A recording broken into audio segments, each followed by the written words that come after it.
La dernière fois, nous avons parlé de l'Ubuntu au niveau social,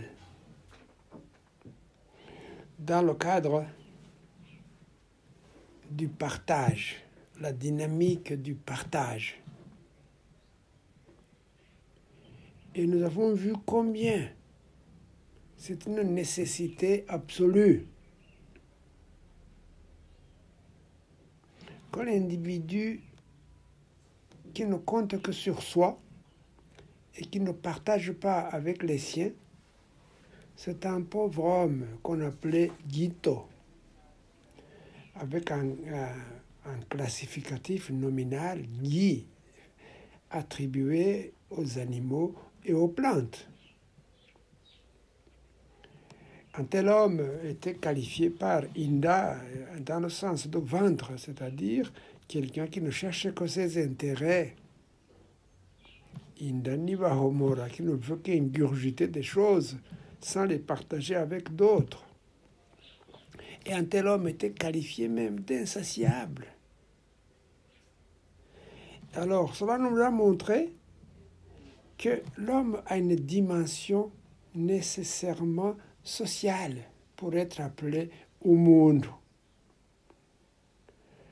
Le cloisonnement de l'individu sur lui-même ne peut pas permettre qu'on appelle celui-là Umuntu.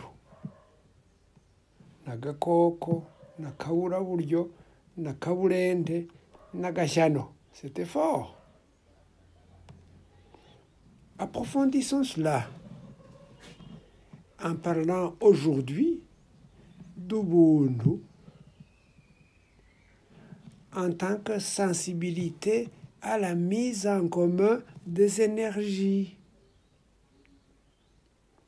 Ça peut même aider comme facteur de développement social et économique, pourquoi pas. La mise en commun des énergies était en corollaire, et c'est toujours cela d'ailleurs, de la dynamique du partage. On ne peut pas partager sans mettre ensemble par après les énergies. Quand je dis corollaire, j'entends une conséquence nécessaire qui ne peut pas ne pas être. Il n'y a pas de partage sans l'entraide qui suit. Quand on partage, on veut garder l'Ubuntu de tel homme et lui garde le tien et vous restez ensemble. Vous mettez par après ensemble les énergies. Et alors là, on se sent vivre comme au monde. Un homme vraiment homme. Et cela n'a lieu que quand on s'ouvre à autrui. Des proverbes foisonnent à ce sujet, en guise de preuve. Commençons par le suivant. Ubugirigiri bugira babiri. Le champ d'activation des énergies ne réussit que quand on est deux. Ubugirigiri, c'est un champ pour galvaniser les énergies, pour les activer, pour mieux travailler ensemble. Ubugirigiri, c'est un champ pour éviter la sensation de la fatigue. C'est pour donner du cœur à l'ouvrage. Et je vais quand même donner un exemple à ce sujet. Je donne une ode à l'égrugeoir, c'est-à-dire des paroles prononcées pendant qu'on était en train de piler le grain, surtout les lésines ou le sorgho. On disait ceci, et on le dit peut-être encore. Je sais qu'on enseigne à l'école secondaire, Dieu merci, et grâce à mes ex-étudiants. Sekurumudidizo, abo hakuno banyumve, abo hakurya banyumve, naburimye banseka, nzoburya bansaba.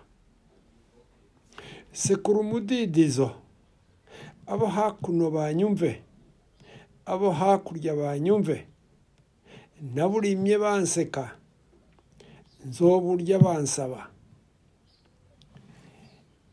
Alors, si je traduis pour ceux qui peut-être m'écoutent sans être nécessairement fort en Kirundi, c'est ceci. Écrase le grain très fortement, que les gens d'en deçà m'entendent, que les gens d'au-delà m'entendent.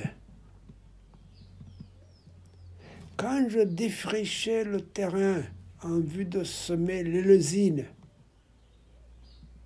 Kubzirira, ça s'appelait, on se moquait de moi.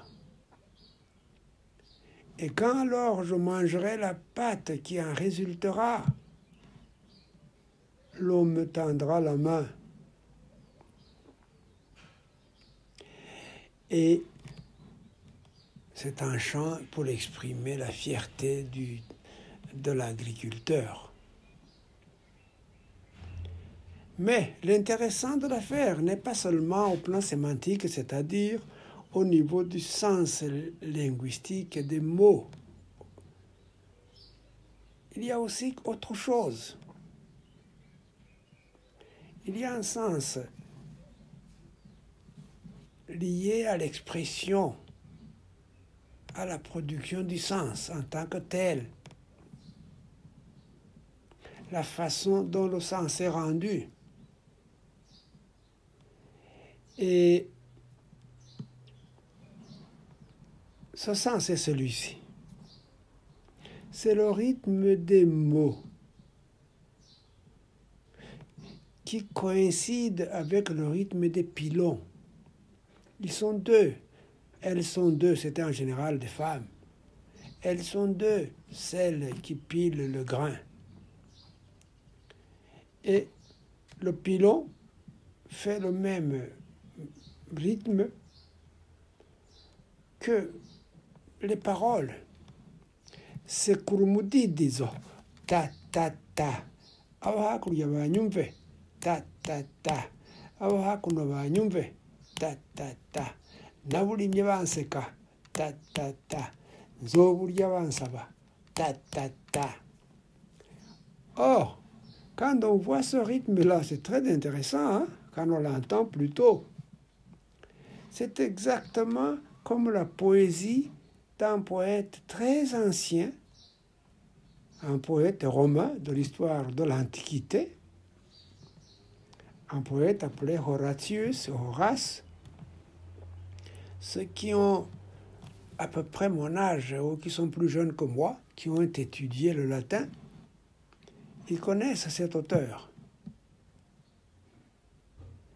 Et autrefois, nous faisions les humanités gréco-latines ou les humanités. Simplement, surtout, on apprenait le grec et le latin pour pouvoir enrichir l'esprit et avoir une grande gymnastique intellectuelle en traduisant des langues anciennes aux langues modernes. C'était du solide. Hein? Et alors, cet auteur-là a écrit un poème, un tout petit, du moins, dont je retiens les vers suivants. Nunc es bibendum, stante passo libero, pulsante pede. Il est temps de boire, avec un pas libre, en poussant de la pointe des pieds, c'est-à-dire danser, buvez et dansez, stante passo libero, que le pas soit libre. Vous poussez le pied par terre, fort. Maintenant, il est temps de boire, Ayez le pas libre, appuyez la pointe, donc appuyez bien la pointe du pied. Et les pilons font ce mouvement-là. Et les mots aussi de la poésie burundaise. Et alors le pilon alternait avec les paroles, c'était très beau. Mais il fallait être solide pour le faire, c'était pour les jeunes femmes. Ce n'était pas pour les femmes d'un certain âge. C'était très fatigant. Mais on ne se fatiguait pas, précisément, grâce à cette poésie.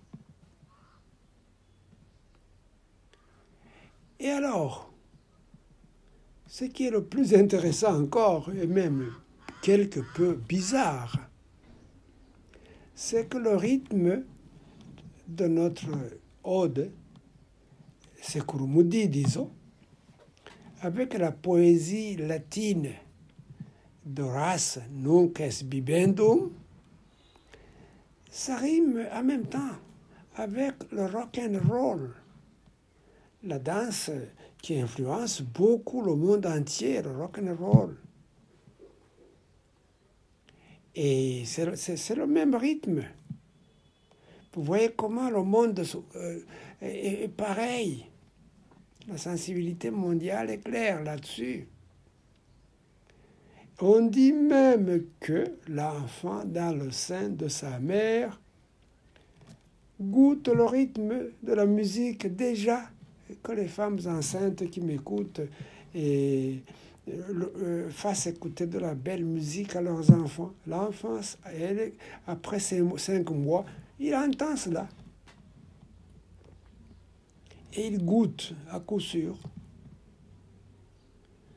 Et la mélodie et le chant. Là, moi-même, je l'ai vérifié. Quand j'étais en Italie, pas seulement en Italie, j'ai fait ça 3 fois en voyageant dans le train en Europe. Et un enfant pleure et devient inconsolable. Et puis dans le même wagon, dans le même compartiment où nous nous trouvions, c'était un grand malaise. Alors moi, je me suis mis à chanter une berceuse, en rythmant, et en regardant l'enfant et en faisant des gestes gentils. Et la belle mélodie de la berceuse plaisait à l'enfant. Je l'ai fait 3 fois. Ça plaisait à l'enfant et au lieu de pleurer, il commençait à rire. Et la maman était bien sûr consolée. Et moi, j'étais applaudi comme vedette de la chanson, entre parenthèses. Alors, que ceux qui m'entendent et qui sont jeunes d'esprit, même s'ils ont l'âge avancé, qu'ils vérifient ce rythme de rock'n'roll à la maison. Ceux qui sont en Europe ou en Amérique, qui m'entendent, et s'ils sont confinés, ça leur fera même du bien. Qu'ils vérifient ce rythme du rock'n'roll et ça leur ira bien. S'ils ne le savent pas, on n'a qu'à l'apprendre. De toute façon, au Bugiri-Giri, c'était du solide. C'est tout cela qui est dedans. Donner du cœur à l'ouvrage. Au Bugiri-Giri, Bugira-Babiri, il faut être 2 pour cela. Un seul ne peut pas le faire. Donc, l'énergie vient quand nous sommes 2. Donc, c'est la dynamique de la mise en commun des énergies. Et avec cela, nécessairement, la lutte contre la faim et le développement en sortent. Un proverbe le dit bien d'ailleurs. Babiri bichwa n'inzigo, ntibicwa n'inzara. Quand on est 2, on meurt à cause de la haine et non à cause de la faim. Et c'est fort. Donc, quand on ne s'entend pas, bien sûr que la mise en commun des énergies est impossible, donc on n'ira pas loin. Alors, ce proverbe montre que l'Ubuntu oblige à mettre en commun les énergies pour vaincre la faim. Il y a d'ailleurs une coutume encore en vigueur aujourd'hui au Burundi, Dieu merci. Et cette coutume se nomme Ikibiri. Ikibiri, Kurimikibiri. Ikibiri, je traduirais cela en français par la culture en phalange, en rang serré. Le terme phalange fait penser à l'Antiquité grecque. Moi, j'aime beaucoup l'Antiquité, entre parenthèses. Et quand je la compare à la tradition burundaise, c'est très enrichissant. Alors, dans une partie de la Grèce, il y avait une région, il y a toujours une région qu'on appelle la Macédoine. Et aujourd'hui, il y a une partie d'ailleurs, il y a la Macédoine qui veut être pays indépendant. Je ne sais pas si c'est l'est déjà. Alors, il y avait un roi dans l'Antiquité grecque de Macédoine qui se nommait Philippe de Macédoine. Il avait une armée qu'on appelait la phalange macédonienne. Et avec celle-là, lui et son fils, surtout Alexandre le Grand, a conquis presque tout le monde connu à l'époque. Et leur méthode de guerre, c'était celle-ci. L'avancement de l'armée sous forme de phalange, c'est-à-dire sous forme d'une armée rangée en bataille de façon compacte, au point que rien ne lui résistait.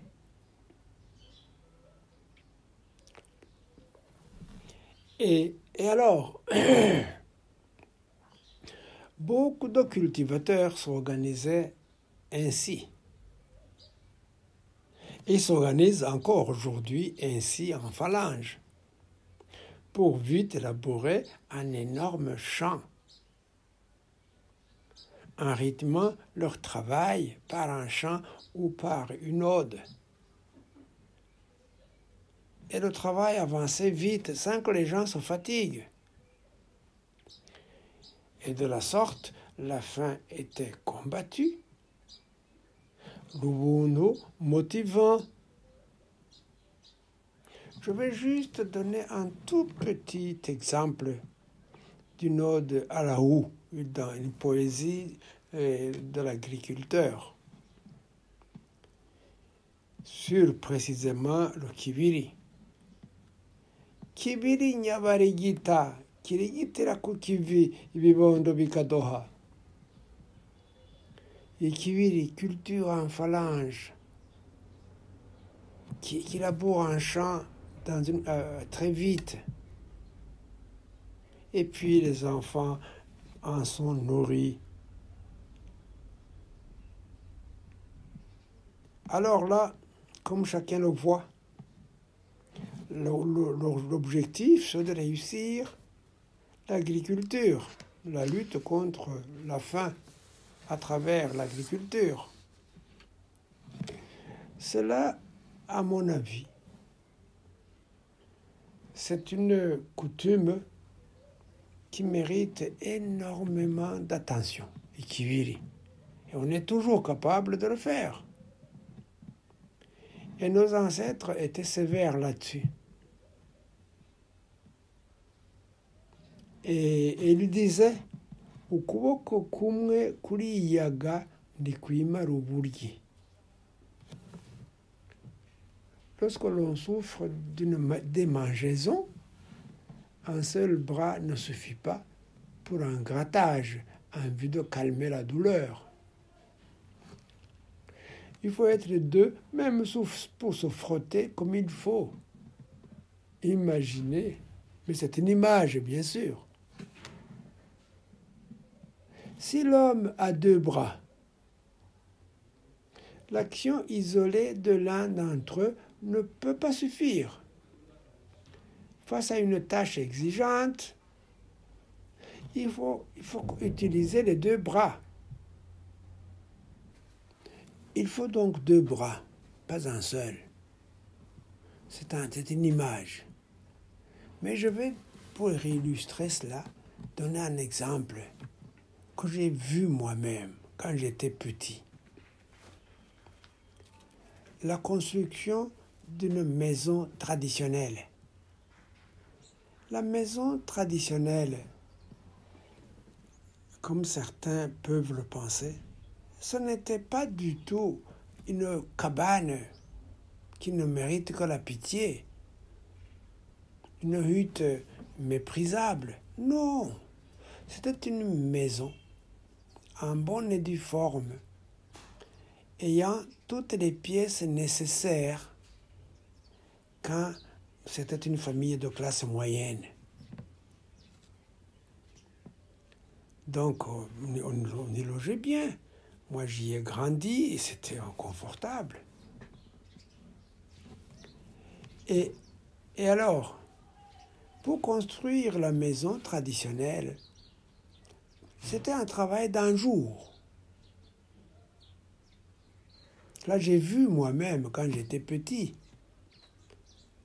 Le père de famille fixait la date, il partageait les contributions des gens qui amenaient les perches, qui amenaient les colonnes, qui amenaient les cordes, qui amenaient tout ce qui était nécessaire. Et puis on distribuait les tâches à l'avance, ainsi que toutes les préparations des contributions. Et puis le matin, tout le monde amenait tout ce qu'il devait amener. Et on construisait la maison en un jour. Le chantier était bien animé en plus. Et puis, à midi et le soir, les femmes des environs apportaient des vivres et des boissons, mais à consommer modérément à midi pour bien boire le soir. Et les travaux étaient terminés en un jour, et de belles maisons. Et le soir, c'était les chants et les danses pour saluer la nouvelle maison, pour extérioriser l'Ubuntu précisément, avec des discours de circonstance. Et moi, je me souviens des danses qui avaient lieu à l'occasion, c'était très émouvant. Je dis toujours, ma danse, mon chant préféré que tout le monde connaît, Amayaya.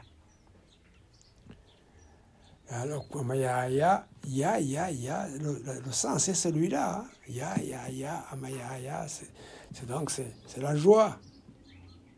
Entre parenthèses, il y a un terme qui phonologiquement sonne de la même façon, Omuyaya, du Kiswahili. Mais le mot est venu parce que justement, le frère d'une bonne des enfants d'un blanc à l'époque coloniale, le frère est venu visiter sa sœur qui était éducatrice et des enfants chez un blanc à l'époque coloniale. Et il a dit « Ya, ya, ya ». Il a vu sa sœur heureuse dans le milieu des enfants blancs.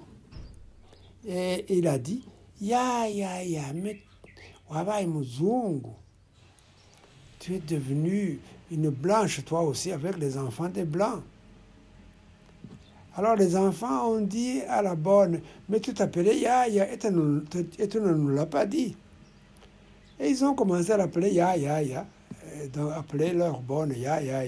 Et les voisins ont commencé à appeler Ya. Et puis, Ya, c'est devenu un terme utilisé. pour dire ces gens-là, c'est une parenthèse. Amayaya, ça vient de là. Ça ne vient pas d'Abayaya, non, surtout pas. Mais c'est connexe au niveau purement du son.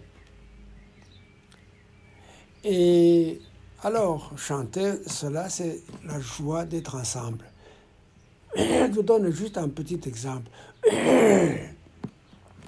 You hinge twiginane namaya. You hinge twiginane namaya. You shayaya baraboza. You nimwivuna barabunga. You shaza shonyanga. You hinge twiginane, etc. L'enthousiasme de la vie communautaire s'exprimait par là. Alors les hommes développaient ainsi leur Ubuntu avec l'entraide et la mise en commun des énergies. Un proverbe illustre bien cela. Abashize hamwe bangana n'ingungu zihuriye ku kivi. Les hommes attelés volontiers à une même tâche ressemblent à des charançons qui, ensemble, finissent par abattre un arbre. Donc, des fourmis qui finissent par abattre un arbre parce qu'elles travaillent ensemble. Le travail en commun confère donc à la personne un supplément d'énergie. Il n'y a aucun doute. Et je vois encore mes condisciples de classe à l'école primaire dans les années 50. Au début des années 50.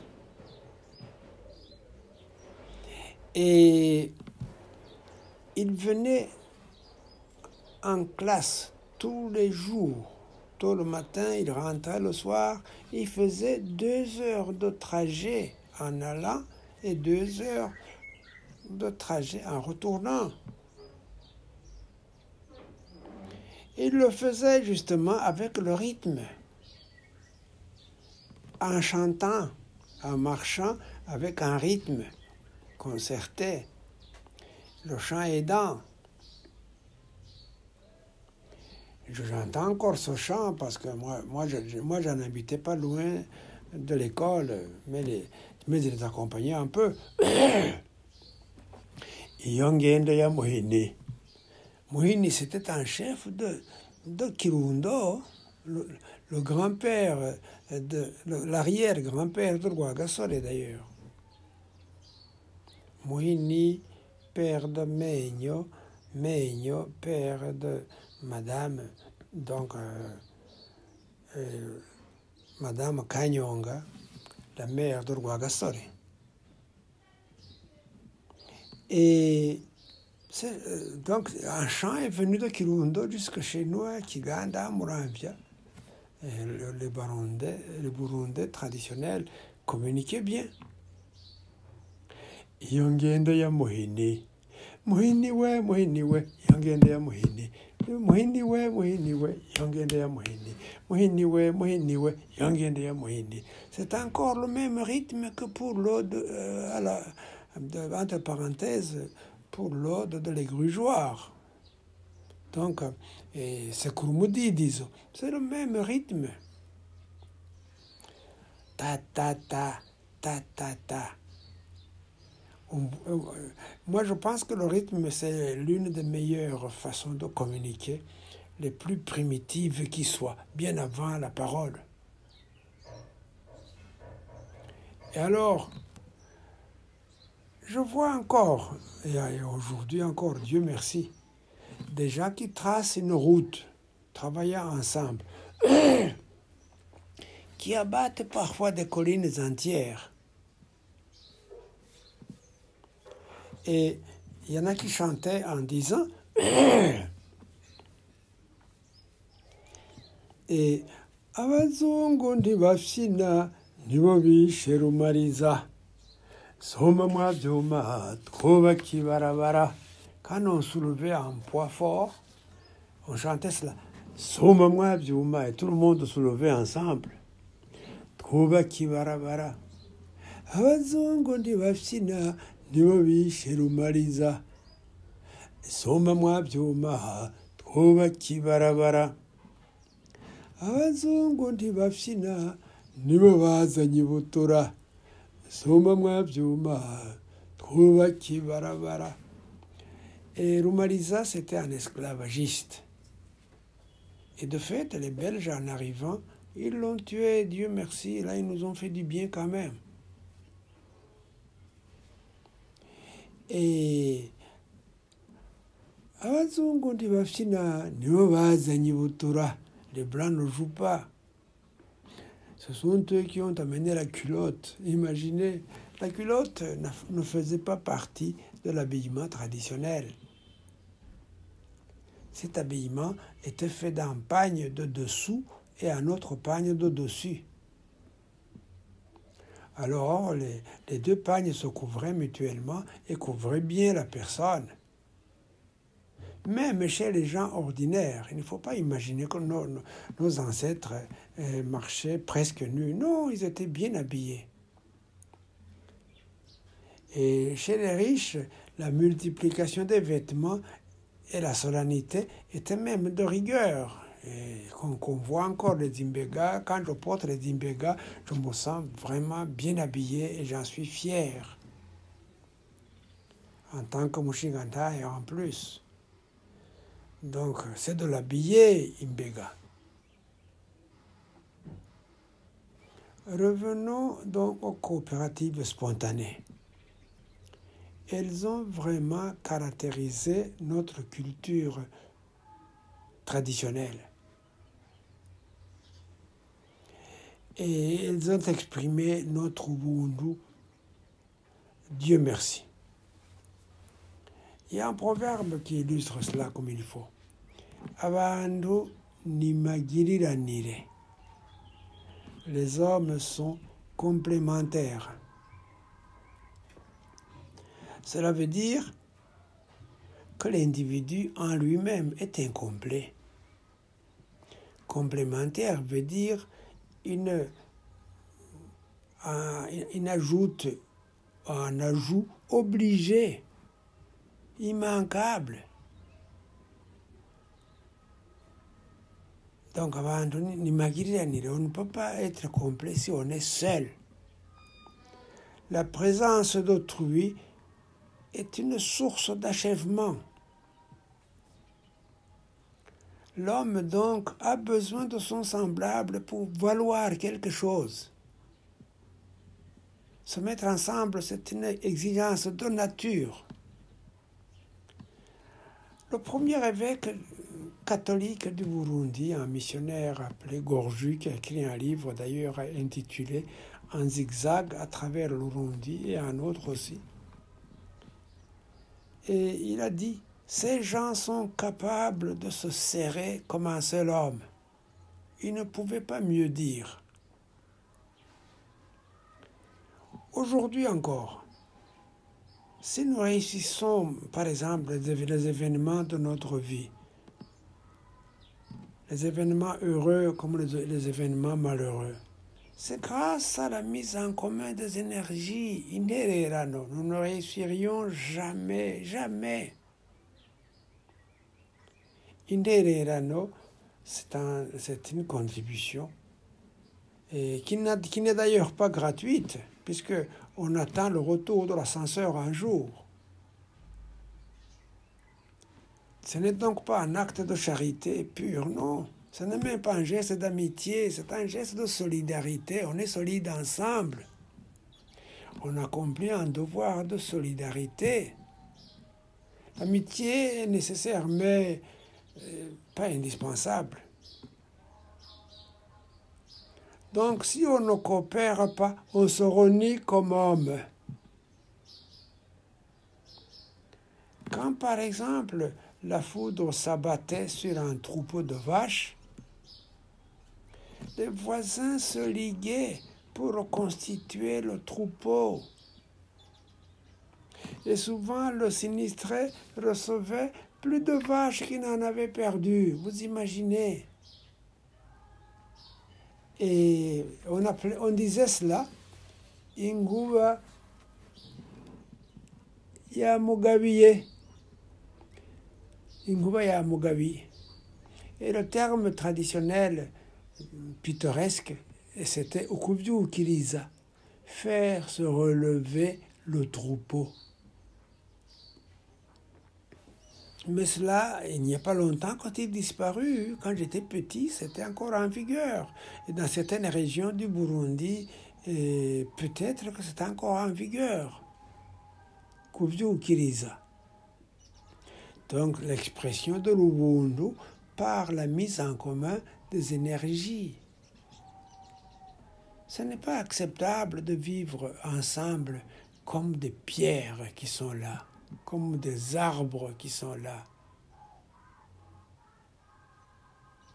On est ensemble pour être capable de mettre les énergies en commun.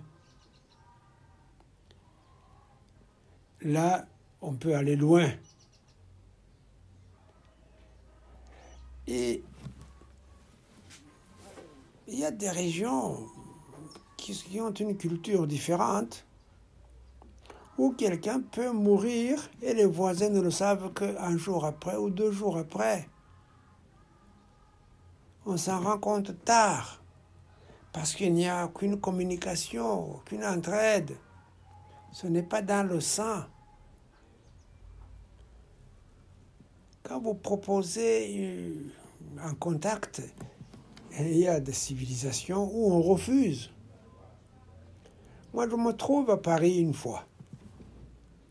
J'étais en train de regarder le meilleur film que j'ai jamais vu, que je souhaite à tout le monde, Gandhi. C'est 4 heures de film, c'est long.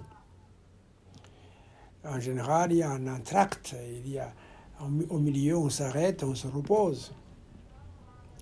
Mais c'est extraordinaire, ce film-là.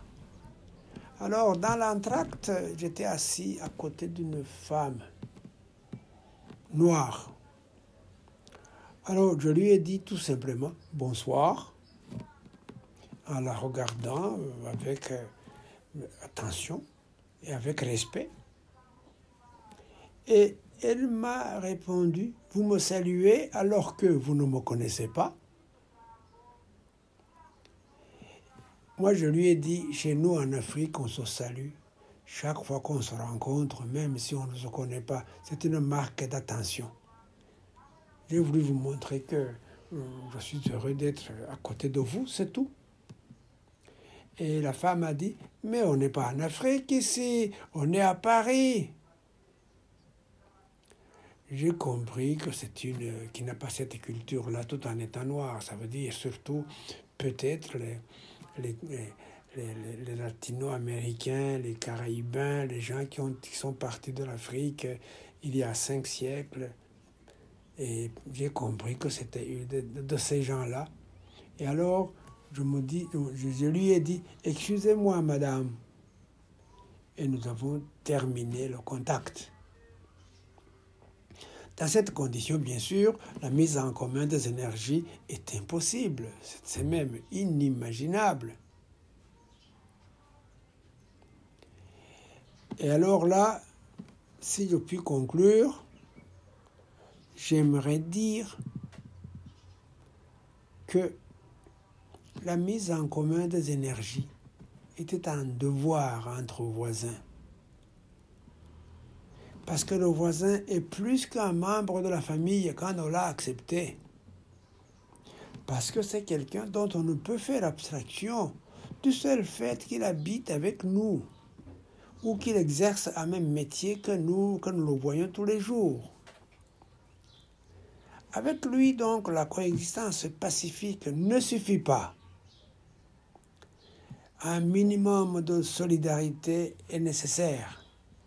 Un minimum de mise en commun des énergies est nécessaire. Et alors, cela engendre des espèces de droits que moi j'appelle culturels. Le droit moderne devrait y faire attention. Reconnaître le voisin, reconnaître le collègue, reconnaître celui avec qui on est ensemble, pas le travail ou pas l'habitation nécessairement. Cet homme-là est indispensable pour que l'air que nous respirons soit respirable. Il y a toute une civilisation qu'on peut concevoir suite à cela pour pouvoir construire du neuf sur l'ancien. Et grâce à une doctrine que je suis en train de mettre sur pied, si des gens pouvaient y consentir, l'éthiculturation, c'est-à-dire le traitement éthique de la culture traditionnelle des peuples, en envisageant l'éthique comme les talons pour la collaboration des cultures, pour la mise en commun des énergies. L'éthique, c'est la responsabilité holistique du sujet sur tout homme et sur tout être qui l'environne. Sur tout être aussi, il ne faut pas oublier cela. Et cela devient automatiquement le fondement de l'écologie. Le fonctionnement éthique doit arriver à respecter et développer tout ce qui nous donne la vie autour de nous. Et c'est pourquoi, personnellement, j'aime qu'on appelle l'environnement ibinyabuzima, c'est-à-dire les arbres, et les animaux et le reste qui partagent notre vie et qui font notre vie. Quand une espèce manque, les biologistes le savent bien, il y a un déséquilibre environnemental qui a des conséquences sur la vie de l'homme, avec un certain danger pour l'homme. Alors, comme chacun le voit, la mise en commun des énergies ne doit même pas s'arrêter aux seules personnes humaines, mais aussi l'environnement total. Alors ça va loin, très loin même. Et voilà donc ce que j'aimais dire aujourd'hui. Ubuntu, c'est la mise en commun des énergies. L'isolement est une certaine mort, une certaine stérilisation de soi-même. L'individu ne peut pas définir la personne, c'est différent.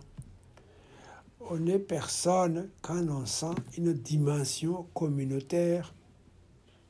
Alors là, nos ancêtres appelaient cela Ubuntu, ukubumundu, utabaye agakoko, akaburaburyo, akaburende. Voilà donc comment je termine l'entretien d'aujourd'hui. Nous allons poursuivre la prochaine fois avec le sens de l'hospitalité. Et je souhaite une bonne journée et un bon week-end à tous ceux qui m'ont écouté. Allons ensemble, méditez-le.